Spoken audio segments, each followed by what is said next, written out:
అందరికీ నమస్కారం. ఈరోజు కథ హిట్లర్ ఎపిసోడ్ 260 ట్రాప్లో పడిన రాజేంద్ర. ఇక స్టోరీలోకి వెళ్తే హాస్నికి 3rd మంత్ రావడంతో చెకప్కి హాస్పిటల్కి తీసుకొచ్చాడు విరాట్. ఇద్దరు చెకప్ ముగించుకొని బయటకు వచ్చేసరికి లోపలికి ఎంటర్ అవుతున్న కావ్య ఇంకా వసుమతి కనిపిస్తారు. అతన్ని చూడటంతోనే పరుగున దగ్గరికి వెళ్ళిన కావ్య అతని నుండి వచ్చిన రియాక్షన్కి ముఖం మార్చేసుకుంది. ఇద్దరికి ప్రైవసీ ఇచ్చే నెపంతో హాస్నిని పక్కకు తీసుకెళ్ళి నోటికి వచ్చింది మాట్లాడుతూ ఆమెను ఎమోషనల్గా వీక్ చేయాలని చూసింది వసుమతి.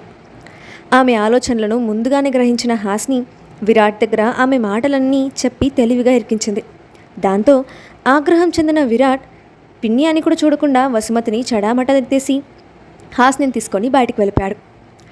ఇదిలా ఉండగా తమ సీక్రెట్ ప్లేస్లో యాక్సిడెంట్ ప్లాన్ చేసిన గ్యాంగ్లోకి వచ్చిన వ్యక్తిని బంధించి అతన్ని చిత్రహింసలు పెడుతూ అసలు విషయం రాబట్టడానికి ప్రయత్నించాడు. ఆ హింసలు భరించలేక నోరు విప్పిన ఆ వ్యక్తి తమ బాస్కి డీల్ ఇచ్చిన వ్యక్తి రాజేంద్ర వర్మ అని చెప్పాడు. అదే గదిలో ఒక కార్నర్లో కూర్చొని అదంతా గమనించిన విరాట్ వెంటనే రాజేంద్ర వర్మను పిలిపించమని ఆదేశించాడు. కాసేపటికి అక్కడికి వచ్చిన రాజేంద్ర వర్మ ఒళ్ళంతా దెబ్బలతో నెత్తుటి మరకలతో చిత్రహింసలకు గురవుతున్న వ్యక్తిని చూసి షాక్ అయ్యాడు. బాబోయ్, వీడి పరిస్థితి ఏంటి ఇంత ఘోరంగా ఉంది, కొంపతీసి నిజం చెప్పేశాడా ఏంటి అని ఒక్క క్షణం కంగారు పడ్డాడు. అంతలోనే అసలు నేనెందుకు కంగారు పడాలి, డీల్ మాట్లాడింది వాడి బాస్తో మాత్రమే, మా మీటింగ్స్ అన్నీ కేవలం ఫోన్ కాల్లోనే జరిగాయి, ఇక నా గురించి వీడికి తెలిసే అవకాశం లేదు, ముఖ్యంగా నా గురించి నిజం తెలిసిన బాస్ బతికిలేడు, ఎప్పుడో చంపేశాను, ఇక నాకు వచ్చే ప్రమాదం ఏముంటుంది అని తనకు తానే సరిదిద్దుకొని విరాట్ దగ్గరికి వెళ్ళాడు. అక్కడ ఒక చోట చైర్లో చేతిలో గన్తో కాలు మీద కాలు వేసుకొని స్టైలిష్గా సింహంలాగా కూర్చున్న విరాట్ కళ్ళతో తీక్షణంగా చూసిన రాజేంద్ర వర్మ వెన్నులో వణుకు పుట్టింది. ఒళ్ళంతా తెలియని భయం ఆవహిస్తూ ఉంటే నుదుటి నుండి దారాగా కారుతున్న చెమటలను తుడుచుకుంటూ, నన్ను ఇక్కడికి పిలిపించడానికి కారణం ఏంటి విరాట్ అని తడబడుతున్న గొంతుతో అడిగాడు. నిజాన్ని బయటకు రప్పించడానికి మిమ్మల్ని పిలిచాను బాబాయ్. నా మీద అటాక్ ప్లాన్ చేసిన వాళ్ళు దొరికితే ఎలా హింసించాలో చెప్తా అన్నారు కదా, ఆ అవసరం ఇప్పుడు వచ్చింది, మీరేమైనా సలహా ఇస్తారేమోనని అని ఆగి అతని కళ్ళల్లోకి సూటిగా చూశాడు విరాట్.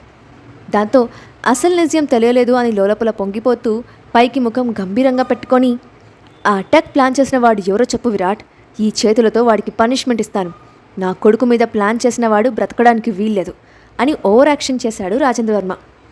ఓ, మీ కళ్ళ ఎదురుగానే ఉన్నాడు బాబాయ్, మీ ప్రతాపం చూపించండి అని ఈవిల్ స్మైల్ ఇచ్చాడు విరాట్. అప్పటికే తన బాస్ ప్లాన్ అర్థం చేసుకున్న దాస్ కన్నింగ్గా నవ్వుకుంటూ జరిగే వినోదాన్ని చూస్తూ విరాట్ పక్కన నిలబడ్డాడు. అంత తన కంట్రోల్లోనే ఉందని భ్రమపడ్డ రాజేంద్ర వర్మ నేల మీద రక్తపు ముద్దలా పడి ఉన్న ఆ వ్యక్తి దగ్గరికి వెళ్ళి అతని ముఖం మీద తన కాలు ఉన్న షూస్తో తొక్కుతూ, నా కొడుకుని చంపమని మీకు డీల్ ఇచ్చిన వాడు ఎవర్రా చెప్పరా, లేదంటే నీ చావు నా చేతుల్లోనే చాలా ఘోరంగా ఉంటుంది అని వార్నింగ్ టోన్తో అన్నాడు. దాంతో నొప్పితో విలువిల్లాడుతూ కింద పడి ఉన్న వ్యక్తి బలమంతా చేతుల్లోకి తెచ్చుకొని తన ముఖం మీద ఉన్న కాలును విసురుగా వెనక్కి నెట్టేసి, ఆపవయ్య నీ నాటకాలు, చేసిందంత చాలు, ఎవరేమరగినట్లు నటిస్తున్నావు, విరాట్ గారికి చంపమని డీల్ ఇచ్చింది నువ్వే కదా, ఆ విషయం నాకు తెలియదనుకున్నావా, లేక మా బాస్ చచ్చిపోయాడు కాబట్టి నిజం ఎప్పటికీ బయటికి రాదనుకున్నావా అని రివర్స్లో గట్టిగా అరిచాడు. తను అలా చేస్తాడని ఊహించని రాజేంద్ర వర్మ ఆ విసురుకి బ్యాలెన్స్ చేసుకోలేక వెనక్కి పడ్డాడు. అదే సమయంలో అతని నోటి నుండి వినిపించిన మాటలకి బిక్కచచ్చిపోయాడు. గాడ్, వీడేంటి అంతా తెలిసినట్టు మాట్లాడుతున్నాడు, ఇదంతా విరాట్ గాడు నమ్మేస్తే నాకు పాడి కట్టడం కన్ఫర్మ్, వెంటనే ఏదో ఒకటి చేయాలి అని అనుకుంటూ ఆవేశంగా పైకి లేచి ఆ వ్యక్తి దగ్గరికి వెళ్ళి షర్ట్ కాలర్ పట్టుకొని గట్టిగా గింజుతూ, నువ్వు దొరికేసరికి నా మీద నింద నెట్టేస్తున్నావా, నీకెంత ధైర్యం ఉంటే ఇలా చేస్తావు, నేనెవరో తెలిసే ఇంత సాహసం చేశావా అని అడిగాడు రాజేంద్ర వర్మ. అతని చేతి నుండి తన కాలర్ని విడిపించుకుంటూ, చేసిన డ్రామాలు చాలు సార్, చెప్పేవన్నీ శ్రీలింగ నీతులు, చేసేవన్నీ చిల్లర వేషాలు అన్నట్లుంది మీ వ్యవహారం, మీ కొడుకు అని తెగ ప్రేమ కురిపిస్తున్నారు కానీ అతని మీద అటాక్ ప్లాన్ చేయడం ఇదేమైనా మొదటిసారా, ఇప్పటికీ అతని మీద ఎన్ని ప్లాన్స్ వేశారో మర్చిపోయారా, మీ చరిత్ర అంతా నాకు తెలుసు, ఇప్పటికైనా నిజం ఒప్పుకోండి అని ఆ వ్యక్తి ధీటుగా సమాధానం చెప్పాడు. నా గురించి నీకేం తెలుసని నిందలు వేస్తున్నావు, ఇదంతా నేను చేశానని చెప్పడానికి ప్రూఫ్ ఏమనుందా అని ఓవర్ కాన్ఫిడెన్స్తో అతను అడిగాడు రాజేంద్ర వర్మ. ఆ మాటకి అతని కళ్ళల్లోకి సూటిగా చూస్తూ, మీరు మా బాస్తో మాట్లాడిన ప్రతిసారి నేను పక్కనే ఉన్నాను, అతని ఫోన్ స్పీకర్ నుండి మీరు మాట్లాడిన ప్రతి మాట నేను విన్నాను, ఇంకా బుకాయించాలని చూడకండి, ఏదో ఒక రోజు మీ దయ వల్ల మొత్తం అంతా అతని నెత్తిన చుట్టుకుంటుందని మా బాస్కి ముందే తెలుసు. అందుకే తన జాగ్రత్తలో అతనున్నాడు. అతన్ని చంపేసి ఆధారాలన్నీ నాశనం చేశానని సంతోషపడుతున్నారేమో. అవన్నీ మరొక కాపీ అతని తమ్ముడి దగ్గర జాగ్రత్తగా ఉన్నాయి. కావాలంటే ఎంక్వైరీ చేసుకోండి అని పొగరుగా నవ్వాడు ఆ వ్యక్తి. దాంతో ఒక్కసారిగా రాజేంద్రవర్మ గుండా ఆగినంత పనైంది. కంగారుగా విరాట్ వైపు తిరిగి, దయచేసి ఇతని మాటలు నమ్మకు విరాట్, అని అబద్ధాలు చెప్తున్నాడు. నిన్ను సొంత బాబాయినని తెలిసి కూడా ఏ ధైర్యంతో నిందలు వేరుస్తున్నాడో నాకు అర్థం కావట్లేదు. ఇంత జరుగుతున్నా నువ్వెందుకు నోరు విప్పి మాట్లాడట్లేదు? నీకు నా మీద నమ్మకం లేదా అని భయంగా అడిగాడు. నాకు మీ మీద నమ్మకం లేకపోతే ఇక్కడికి ఎలా రప్పిస్తాను బాబాయ్? మీ గురించి నాకు పూర్తిగా తెలుసు. మొన్న మీ మాటల్లో ఉన్న కోపం తెలిసి వాడికి పనిష్మెంట్ ఇస్తారని ఇక్కడికి రప్పించాను. కానీ అదేంటో తిరిగి మీ నెత్తికి చుట్టుకుంది. ఏదేమైనా మీరు నా సొంత బాబాయ్, మిమ్మల్ని పూర్తిగా నమ్ముతాను అంటూ దాస్కి సైగ చేశాడు. అతని సైగ అర్థం చేసుకున్న దాస్ వెంటనే ఆ వ్యక్తి దగ్గరికి వెళ్ళి అతని కణతకు గన్ గురిపెట్టి, నువ్వు నిజం చెప్తే నన్ను వదిలేస్తానన్నాను కదా, have a happy end of the journey. వెళ్ళి నరకంలో ఉన్న మీ బాస్తో ముచ్చట్లు పెట్టుకో అంటూ ఒక్కసారిగా ట్రిగ్గర్ నొక్కాడు. ఆ మరుక్షణం గన్ నుండి బుల్లెట్ దూసుకువచ్చి అతని తలను చిత్రవద చేసింది. తను కాపాడమని అడుగుతూ అరిచిన అరుపులు గాల్లో కలిసిపోయాయి. తన కళ్ళెదురుగా జరిగిన సంఘటనకి రాజేంద్రవర్మ భయంతో బిగుసుకుపోయాడు. ఆ బుల్లెట్ ఏదో అతని తలలో దిగినట్లు టెన్షన్తో బీపీ పెంచుకొని ఆందోళనతో ఉక్కిరిబిక్కిరైపోయాడు.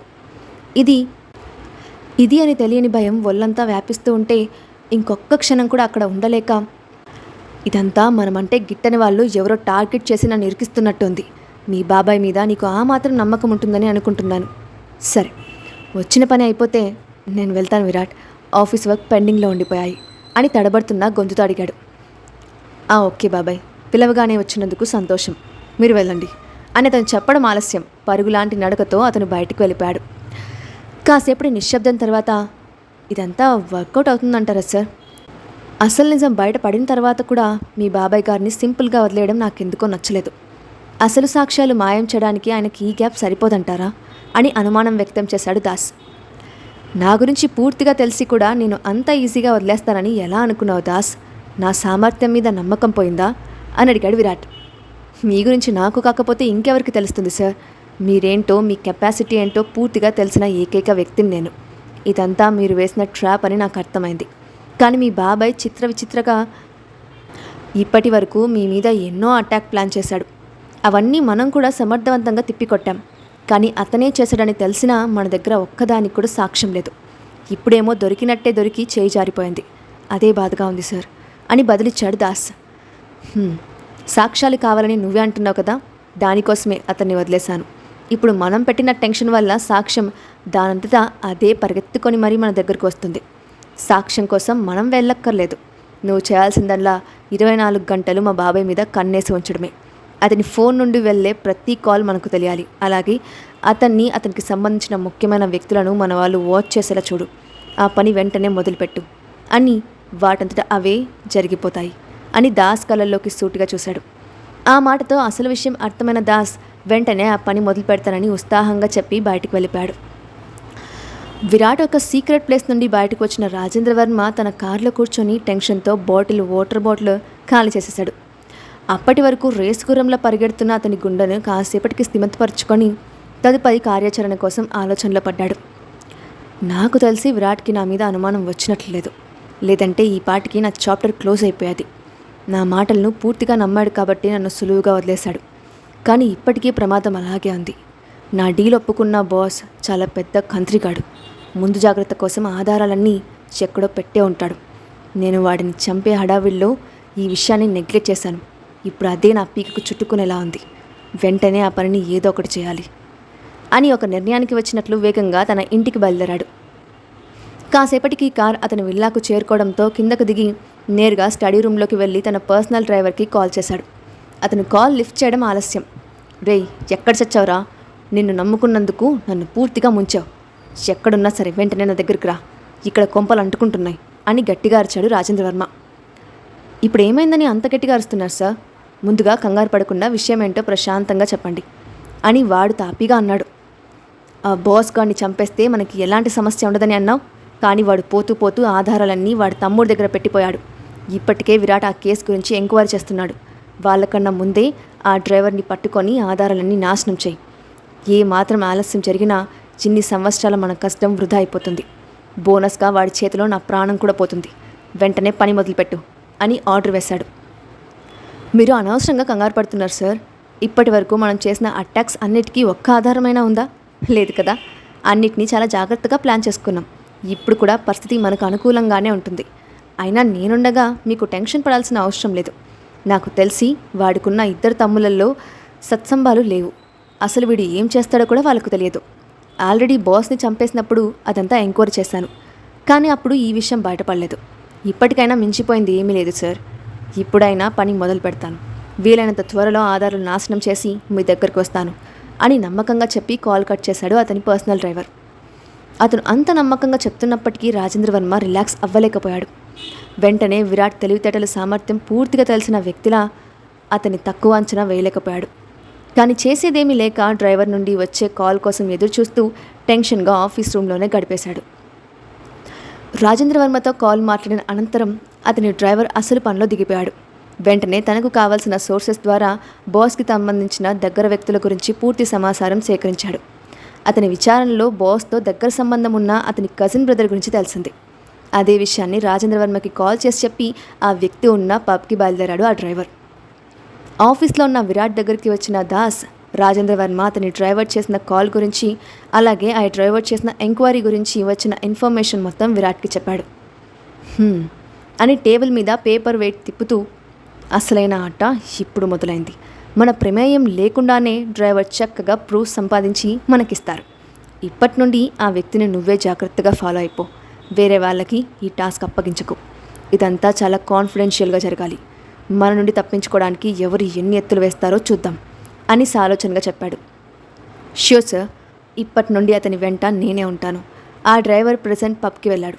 వెంటనే అక్కడికి వెళ్ళి అతన్ని ఫాలో అవుతాను. మీకు ఎప్పటికప్పుడు అన్ని విషయాలు చేరవేస్తాను అని వేగంగా బయటికి వెళ్ళిపోయాడు దాస్. ఆ తర్వాత ఆలోచనలో మునిగిన విరాట్, నా మెమరీ లాస్ను అలసుగా తీసుకొని నా మీదే ప్లాన్స్ వేసి నాతో ఆడాలని చూస్తారా? ఇంకా ఎన్ని రోజులు మీ డ్రామాలు ఆడుతారు? ఎన్ని ప్లాన్స్ వేస్తారో వేయండి. ఆఖరున ఆట నేను ఆడతాను. వెయిట్ అండ్ వాచ్ అని కసిగా పిడికిలు బిగించాడు. ఆ సాయంత్రం ప్యాలెస్కి వెళ్ళిన అతనికి వింత అనుభవం ఎదురవడంతో పాటు ఒక ముఖ్యమైన విషయం తెలిసి అతనిలో బీపీ మీటర్ అమాంతం పెరిగిపోయింది. ఇంతకీ ఆ విషయం ఏమంటారు? ప్రూఫ్స్ ఉన్న వ్యక్తిని రాజేంద్ర వర్మ డ్రైవర్ పట్టుకుంటాడా? ఆ సాక్ష్యాలు దాస్కి చేరుతాయా? విరాట్ నెక్స్ట్ ప్లాన్ ఏంటి? ఎవరి ట్రాప్లో ఎవరు పడతారు? నెక్స్ట్ పార్ట్లో చూద్దాం. Thanks for watching.